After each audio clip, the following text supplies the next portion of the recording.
Hi, everyone. Welcome to A New View. I'm Shira, and I'm here with Kim, Lee, and Juji.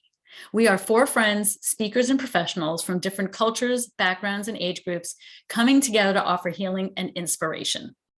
We are continuing our fabulous conversation with Keith Senzer. Keith is a youth empowerment and leadership coach, and his mission is to help teens find their true north and follow it through their words and their actions. So, Keith, today we're finishing up part two of our conversation, and we want to understand more about the actual program that you do with kids, and was hoping you could tell us a little bit more about that. Sure. So there's a couple programs I do. I do one-on-one coaching, right, for kids that are that's more for kids that are struggling, right? They need some direction. I do some freelance work for an incredible company called Order Out of Chaos, which is a executive functioning. That's what they focus on, just executive functioning. So I work with a lot of kids on, study habits, organizational skills, procrastination, time management, all that type of stuff. But my programs that I do I have two programs. One is called O Shift. It's not. I'm not gonna lie. It's not my program. My actually coach mentor who trained me and I did all my training under. She had written a program called O Shift. But when she knew I wanted to work with kids, she's like, we're thinking of writing one for kids. And I'm like, well, if you write it, I will deliver it. And they did. So O Shift for Teens is like a 6-week program. It focuses on, and the reason I do 6 weeks is because I've had people say, well, can't you just do it in one day? But I'm a big proponent of like putting to practice what you learned. So like the first week we talk about self-awareness, right? We teach them how to be aware of like what's working, what's not, what areas of their life they would like to be more, make some changes in. But the beauty of that program is when I have a group of kids, they all start to realize they're all struggling with the same things. It's a very big way to kind of introduce like, hey, you think you're the only one? You're not. Look at all these people who wish things were different here too. So the awareness that, hey, I'm not alone, that's a big piece of it. So we work on self-awareness and strategies on how to just start to be more aware. And the reason I like to do it for the week is because then they take the week and they can actually put that to use and come back the second week and be like, okay, what did you become aware of this week? What was different for you? And then the second week we work on the power words, which is basically your internal, your external dialogue, right? What do you say to yourself? What do you say to others? How your belief systems about yourself are definitely going to manifest into, your reality.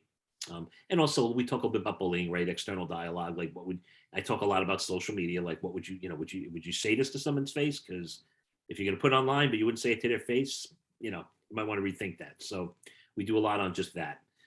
Third week we work on flow versus resistance, basically acceptance, right? Like learning to understand like what you can control and what you can't, and what you can control, taking action on it, what you can't, learning to just let it go because it's not going to serve you to try to fight it, or change it because it's not going to change.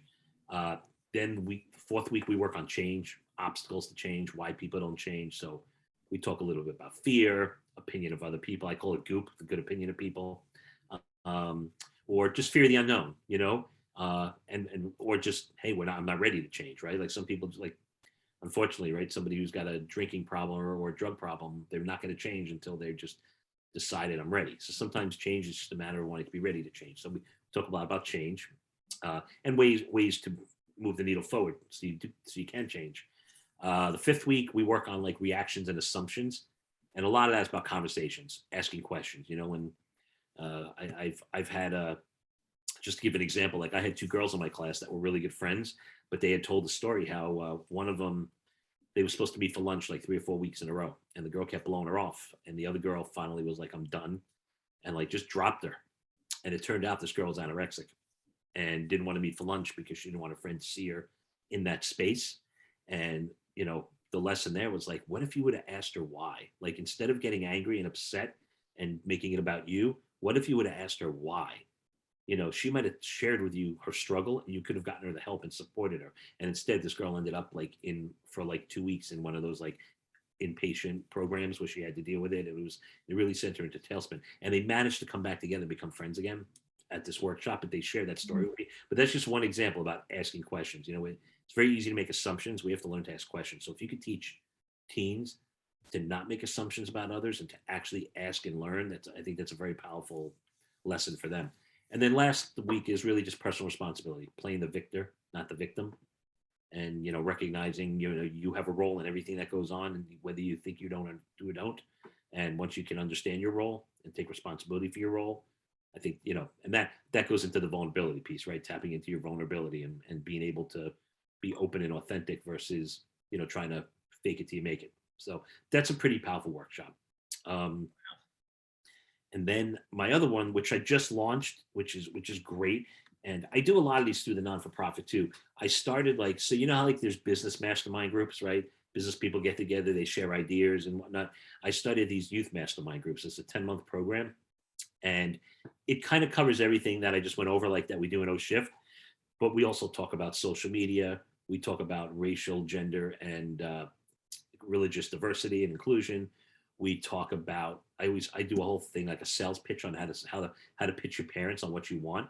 But really what it is, it's a difference between wants and needs, but understanding how to approach it, how to share with them, hey, and it's actually pretty funny. Like I literally make it like a sales pitch, like here's the pitch, here's the why, like here's how you deal with the obstacle, right? And so just, it's really about effective communication, but how to do it the right way. I bring in guest speakers, I'll bring in a meditation expert, I'll bring in a college counselor.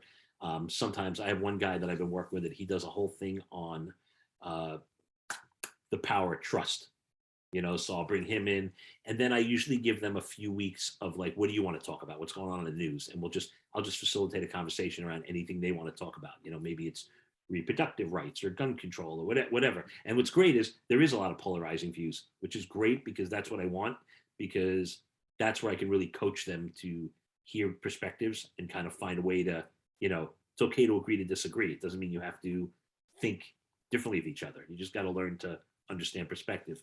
And then we do this one project. I started teaming up with senior centers and nursing homes where I make the kids have lunch with a senior.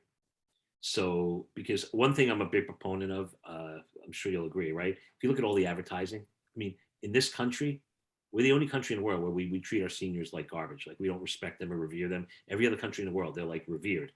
All the advertising, they're feeble, they're old. But I mean, I met a guy in his 70s who was in the Hanoi Hilton for 9 years, shared his experience. I met another guy when I lived in Rochester who was 92 at the time, who was literally on Normandy Beach, attacking the beach, survived when 3/4 of those soldiers were murdered, just gunned down right in front of him. And then I met another lady who was a Holocaust survivor, watched her entire family and everybody ripped away, right? So Shiri, even thinking about your dad, right? Imagine the lessons he can bring to a kid.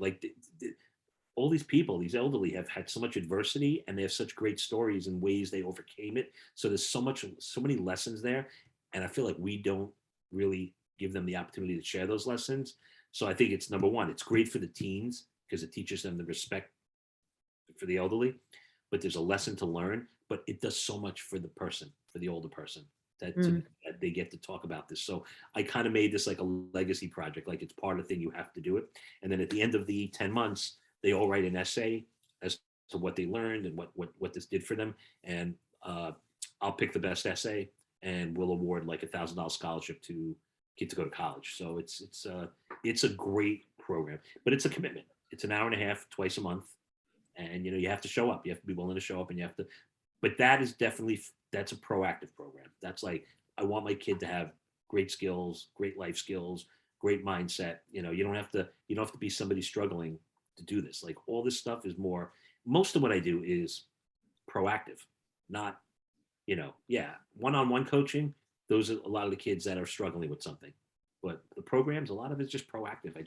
If we can get to them when they're young, there's so much. So middle school and high school, I think these kids go to college, they're in a such better place. They're responsible, they're independent, they feel good about who they are, and they can share this with their peers, which I think is incredible. So those are my programs, which I love. Thanks for sharing that.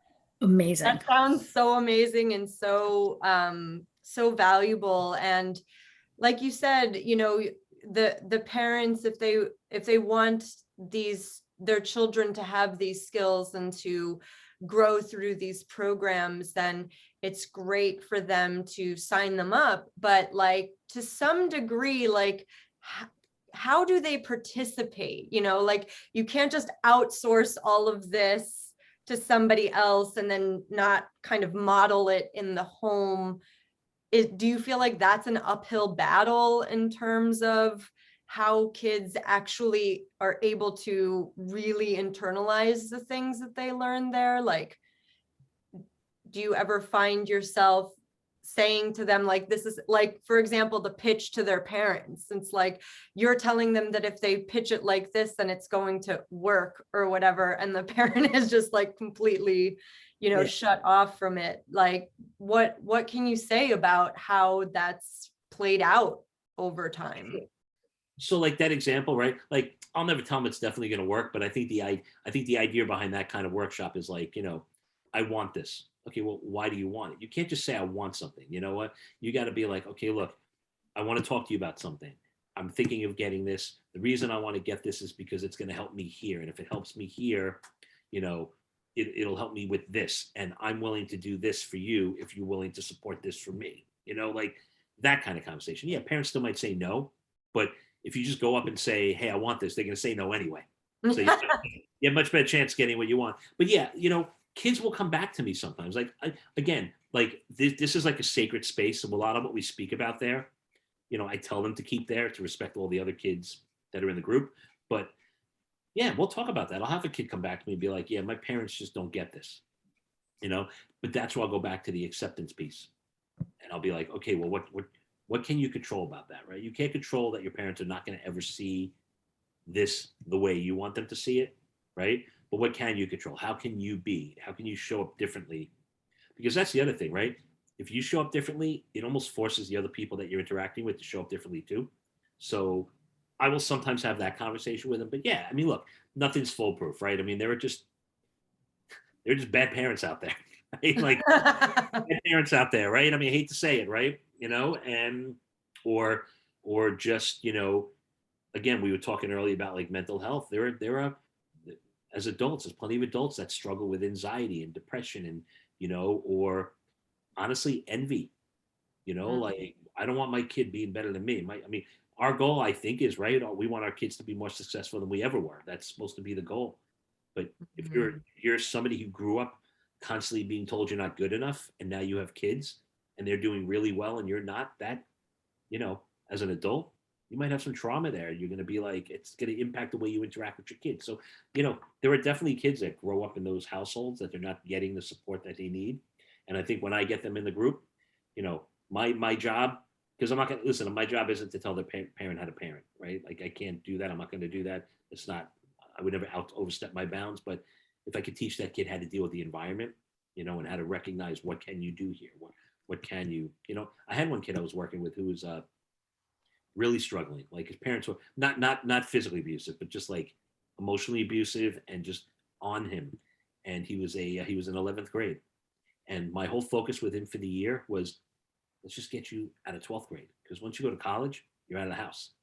And then when you graduate, if you work hard and you do well and you get a job, you never have to go home again.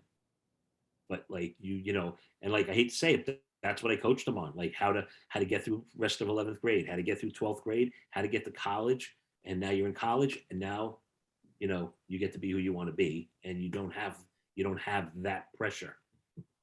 That's a hard conversation to have with a team, but I've had those before. Wow. Keith, is it a mix? Oh, I'm sorry. Go ahead. No. I was just going to say what's nice about the groups too is like I don't really deal with parents. You know what I mean? Like I don't like they're not calling me being like, oh, my kid came home from your group. I wouldn't even do that. If a parent called me, I'm like, listen, your kid's in the group. Like what we say in that group is between the group. Like I'm not going to even, I won't even engage it, but it's never happened. Like I've never had a parent call me and say, oh, my kid was in one of your groups and this happened. I've had parents call me and say my kid was in the group and I want you to work with them one-on-one. Yeah, but I've never, ever had a parent complain about, because the truth is these teens that do this, they're doing it because they want to do it. They want to be there. So they really appreciate the sacred space that it is. They're not going to go back and talk about it with their parents. They're going to talk about it with their peers. Are they actually signing up for this? Is this at their school and they're signing up and it's of their own desire, right? So it's usually the parents. Like we don't, believe it or not, it's not so much through the schools. The stuff we do in the schools is through the non-for-profit. My private practice is it's just people in the community signing up. Like I'll run an ad at the JCC or something, you know, like it's people in the community that sign up. The parents sign their kids up, but I actually vet the kids.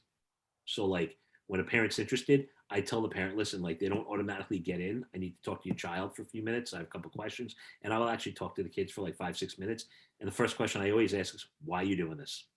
And if they say to me, because my mom told me I had to, like, I'm like, you know what? It's not right for you. Like, sorry. Like, you know, no, I want them to say, because I just think it's gonna be really valuable and I want to learn. I want to be the best version of myself. Great. You're in. Like, so I vet all the kids before I even let them That's into the so group. smart. Yeah, because I don't want the kid that doesn't want to be there. They're just going to be disruptive and ruin it for the rest of the kids that are there.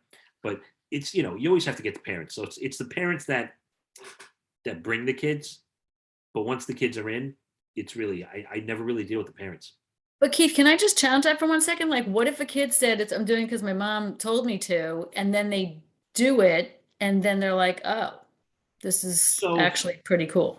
I'll always ask a follow-up question. Like if a kid says to me, why you why I say to them, why are you doing this? Because my mom or dad made me. I don't automatically go, no, you're out. But I'll say to them, well, you know, you realize this is twice a month, an hour and a half on a Right. Sunday morning. Like, are you going to commit to that? Because like if this is something that you don't really want to be at and you're doing it to make parents happy, but you don't really feel that it's a commitment you want to make, like I'm okay with that, but you're not going to enjoy this. Like that. And then, you know, if they say to me, no, like I think this could be good for me, then it's fine. If they're like, yeah, no, you're right. You know, so yeah, I'll take it a step further than that. But I'm just saying 9 out of 10 times that kid that says I'm doing it because my parents told me, they're really doing it because their parents told them. They really don't want to be there. So, you know, I'll gently be like, look, they're not committed. And that's what I'll tell the parent. I'll be like, listen, I spoke to your kid, talk to them again. I just don't think they want to do this. Make sure they want to, and usually right, they're really at it, they're really against it. Of course they are. And I would also think that the parents that are signing their kids up for this are parents that have some kind of, you know, awareness or want or a need for their kids to change in some way. Yeah. So, yeah. I think some of them definitely see something in their child that they're like, I wish my kid was more this or that. There's definitely that.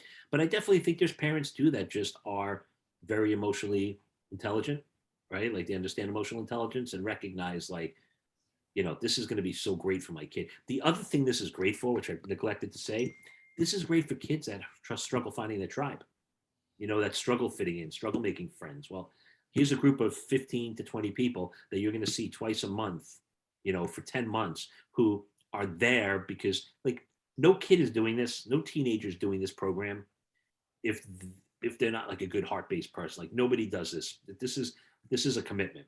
So what a great place for kids who don't have a lot of friends to make friends, to find a place, to find a tribe. So there's that too. And I definitely think some parents sign their kids up for that because they know this is going to give my place a place to go, get them out of the house, off the video games, you know, and it's actually going to get them to go talk to other teenagers their age and interact. And maybe from there, they're going to build a relationship. So it's a great place to find a tribe too.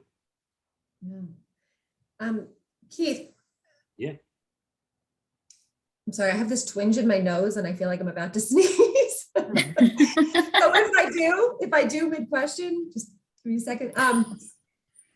About 5 years ago or so, there was this like big shift. It feels small, but it was really enormous in the school system, in the educational school system, where, you know, now, you know, there's all these new state mandates to bring in emotional social learning to some degree. And then, so people are, you know, schools are hiring people like you and your organization and other organizations and motivational speakers, and teachers are encouraged to, you know, start the day off with 5 minutes of meditation or yoga or something. And so that's being more and more supported, which is amazing. It's a huge step in the right direction. I was just curious your experience with these kids, and I'm sure you hear a million things from the parents and the teachers and people you talk to now that you're in this whole industry. What would you do differently in schools to help the kids? Yeah, that's a great question. So first of all, you can fact check me on this because I might not be 100%. It might have changed, but last time I checked, it's great that you said that. But the truth is, in this country, there's only 3 states that have federal mandate, you know, state mandate to teach mental health in schools. It's like New York, I think it's New York, New Jersey, and maybe Texas. I'm not even sure. So it's not yeah, like it's Wow. school level can choose to do it, but I think like as law, like we're going to give you money that you must spend on mental health. Last time I checked, I want to say it was like 3 states. It might have changed, and this was easily probably 6 months ago since I checked that particular statistic. But somebody had shared that with me, and I was like, "Come on, really?" And then I went and looked it up. I'm like, "Wow, this is really messed up." So that might have changed, over time, but definitely 6 months ago, it's 3 states, which is kind of crazy. Yeah. But It is.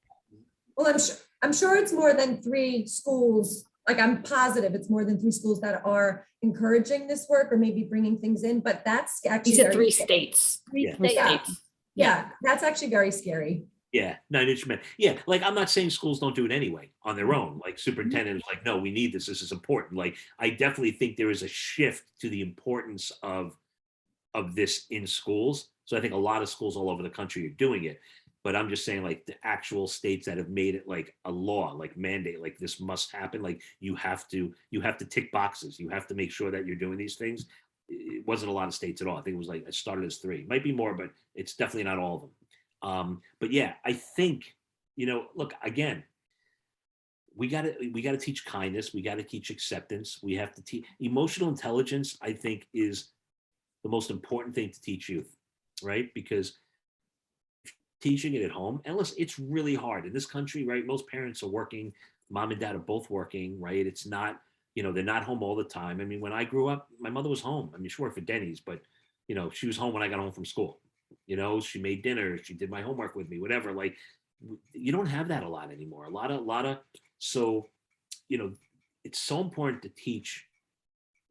take the time to teach the things that mom and dad might not be able to, not because they don't want to, they're just literally like, they're functioning, right? Like I gotta put food on the table. I gotta pay the bills. I gotta make sure everything's okay. It's so, I think kindness, empathy, all these traits, character, right? Like integrity, all authenticity. Like these are all things we should be teaching in schools.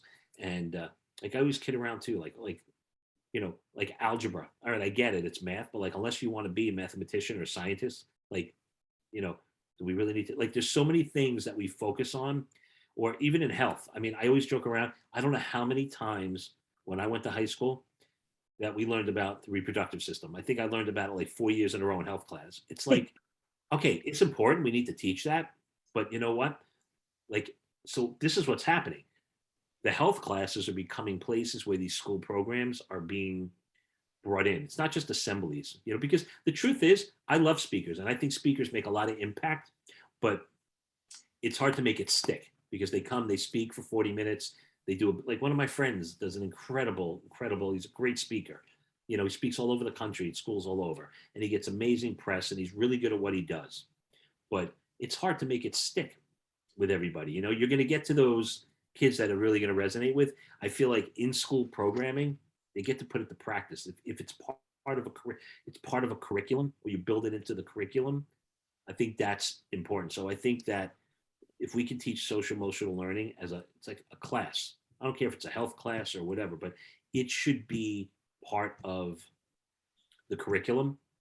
And I also think that there should be some type of legacy project. Like I think a class, like what are you going to do for the world? Maybe the entire class, you're going to go beautify a park, or you're going to go volunteer at a soup kitchen, or you're going to go whatever it looks like, right? Like things like that. And a lot of times I think that's like voluntary. Oh, we have a club that does this. Well, why does it need to be? Why can't everybody do it? So I think social emotional intelligence is key. I think quite honestly, it's unfortunate. I'll probably get shot for this, but I have so much respect for educators, teachers, and people that are in the education field. But our education system is broken and it's terrible. And these teachers can't even they can't teach the way they want to teach. They can't be Right. who they can't use their personality or their whatever. It's like they have to teach to the test, or they have to teach to this. And I really think that takes away so much. Number one, makes it hard for a teacher to feel passionate about what they're doing because they're following a plan instead of, I get it, there's a syllabus, but I remember I had a social studies teacher. He used to dress up for every time that, like, if we were talking about Washington, right? George Washington, he would come to class dressed like George Washington. Like, he made it, I'll never forget this guy. He made it so much fun, right? And like, that's what I remember. Like, you don't do that now. It's like, come in, lecture, get them in, get the grades up. Like, it's so, and it goes back to everything in this, right? We're a capitalistic society. You want money, schools have to do good if you want money. Like, it's just, so I think our education system's broken. It is. And you know what? That's such a huge challenge for teachers because like you said, I mean, they're restricted. They have to follow a syllabus.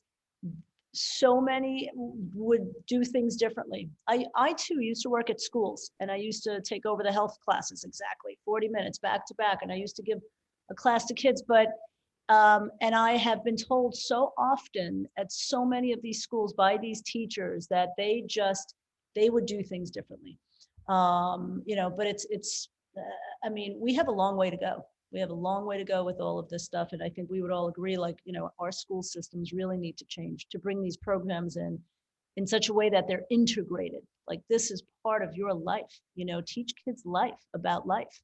Yeah, there's a company that we collaborate with my non-for-profit. It's called Same Here Global, right? And what they do is they go in, but we're going to start working with them. They don't just go in and do one program. They literally create a culture. They have like a list of, here's all the different programs we have. It could be a 40-minute thing on suicide prevention. It could be something on emotional intelligence. It's a whole list, and they go in and they're in and out of that school all year.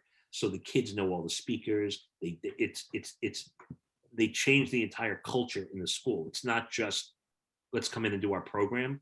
They get the buy-in from all the students and all the administration, and it becomes like culture in that school. Like they build they'll put a meditation room in the school. Sometimes we'll bring in a meditation bus one day a year where we'll leave it in the circular driveway, and on their breaks or whatever, the kids get to come out and learn about meditation. And like it becomes, that's really what we need to do. Like, we're going to go in the schools as organizations. We can't be going in and doing these ones and dones. We have to go in and we have to be part of the school culture and help change the school culture. And the truth is, you got to get the superintendent that's on board, because at the end of the day, if the superintendent is on board and they just want to tick off boxes, they're just going to do the bare minimum to meet their health, the mental wellness check for the state to get their funding. But that really doesn't do it. You need that superintendent who's like passionate about youth and wants the culture in their school district to be, very focused on, yes, education and academics, but tied in with social emotional intelligence and, rate and developing these teens into leaders, not just churning them out into schools. Because guess what? I don't care if you go to the best Ivy League school in the world. If you don't have a good sense of self, or you struggle with anxiety, you never learned how to deal with it, it's not going to make a difference. You're going to struggle at Harvard. It's not, it doesn't matter how So smart. true. There's a guy named Simon Sinek. I don't know if you've ever heard of him. He has a whole TED Talk and a whole book. I just follow a lot of his stuff, and it's called Start With Why. And it's like schools need to, it's like an industry, right? Education is an industry just like any other, medical, technology, transportation, all of that stuff. And it's like, I feel like we've lost sense of the why. Like, why are we educating children? We're not just educating them so they can read and write and do science.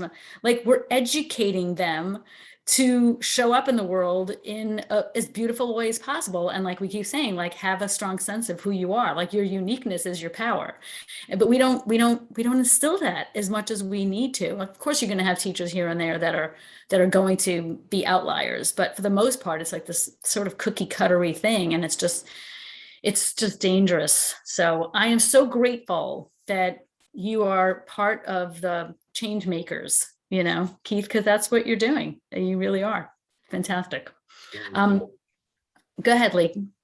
Oh, no. Did you have something else to ask or say? No, I was actually just going to find out how people can find out more about Keith, but ask your question. Yeah. So Keith, I just wanted to ask you a question. So since COVID started, right? And we know how this has obviously affected the mental health of not only teens and kids, but adults as well.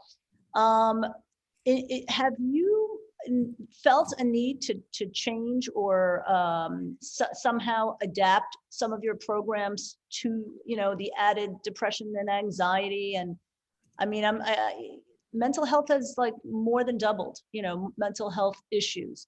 And how has that been for you in your workshops? So that's a really good question. One thing about the programs, like they're written with a particular, because I want it to be interactive, right? So there's exercises and things to do. But the truth is, I can't tell you how many times like we'll talk about self-awareness, and I'll get halfway through the workshop and there's like still 2 exercises to go, but then we just start talking about something related to self-awareness. Like I won't even do the rest of the exercises. I'll let them we'll just talk about so yeah. So like when people bring up like COVID and struggling, we'll just have a conversation about it. So like that's the beauty of like, I think of what I get to do is the program's there because it's like, well, I have a curriculum, but guess what? If all of a sudden a topic comes up that we're talking about and everybody's engaged and they're asking questions and they're speaking to each other and sharing, I'm kind of like, you know what, program over, let's just talk about this. Because truthfully, that is way more powerful than me saying, okay, write down your 3 reasons for this, right? If you're going to all talk about reasons and engage with each other, that's way more powerful than, so it's like the programs it's like the spark to get them to do it.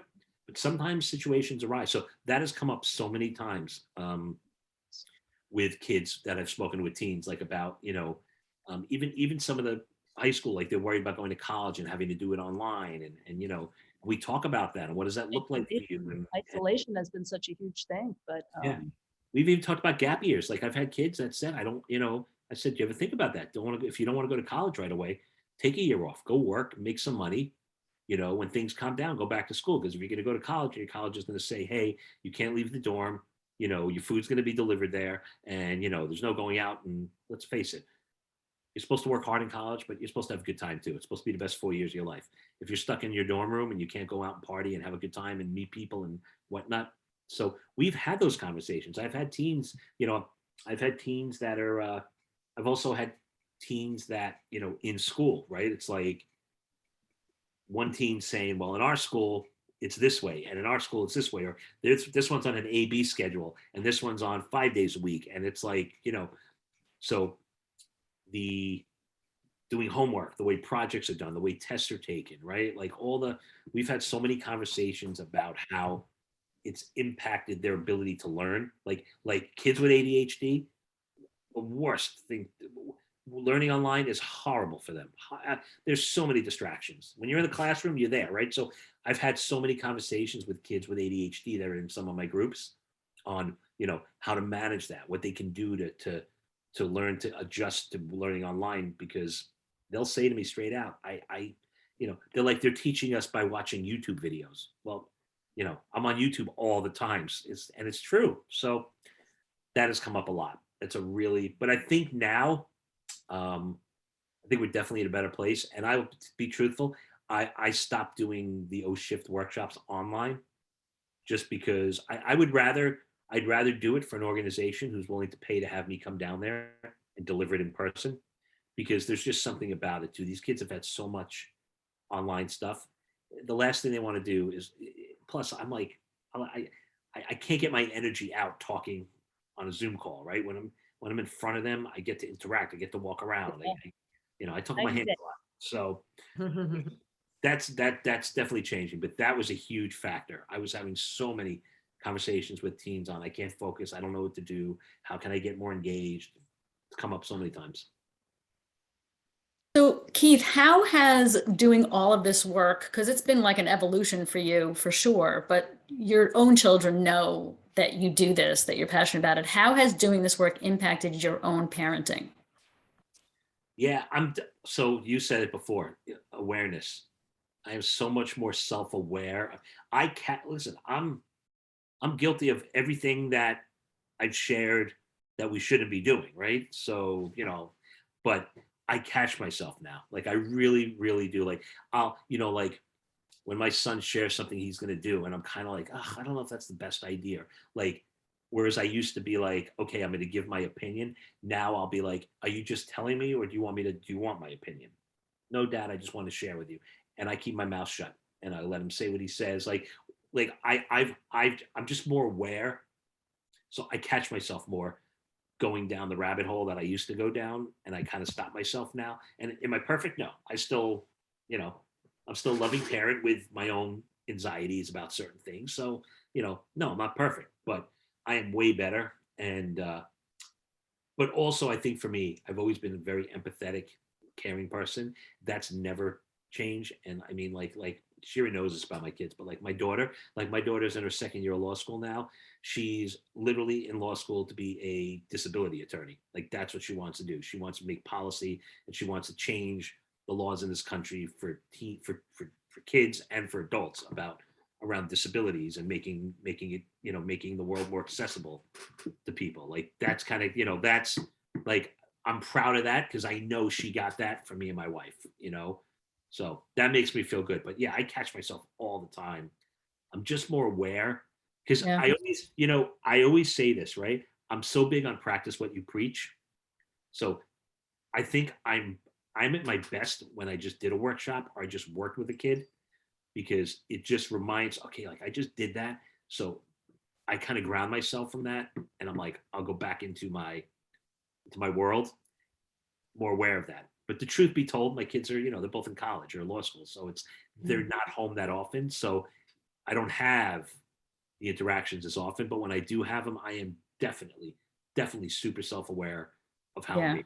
Keith, that's our Progress, not perfection, right? Progress, not perfection. That's our favorite word. It's our middle name. We use that word probably in every single episode. Aware. Awareness. Yeah. So Keith, before we wrap up, we want people to know, how do we find out about your work? Any contact information you want to share? Obviously, Sure. we can keep it in the notes as well, but just tell us. I appreciate it. So my website is shiftyourpower.com. My non-for-profit, which is the Sofia Balsamos Foundation, is tsvf.org. Talks a lot about what we do and our programs. And then truthfully, I'm all over LinkedIn. I mean, I post on Facebook and LinkedIn, and I'm on Instagram as Coach Keith S, because Coach Keith was taken. But I post a lot of content. I post a lot of videos. I post a lot of written content. I post a lot of parables, like stories with morals, but I always try to tie it into teenagers. And all my information, and truth be told, I know this is like, people say I'm crazy for doing this, but literally my cell phone is on my website. So if somebody wants to reach me, they can listen. If got to the point where I'm getting 3,000 calls a day, I'll hire somebody to do that. But Even 300 is a problem, Keith. Yeah. But you know what? The truth is, I think what I was saying before, I'm big on organic. I want the people that are interested in me. I want people that are interested in me because they're really interested in me, because those are the people that I'm going to connect with. I don't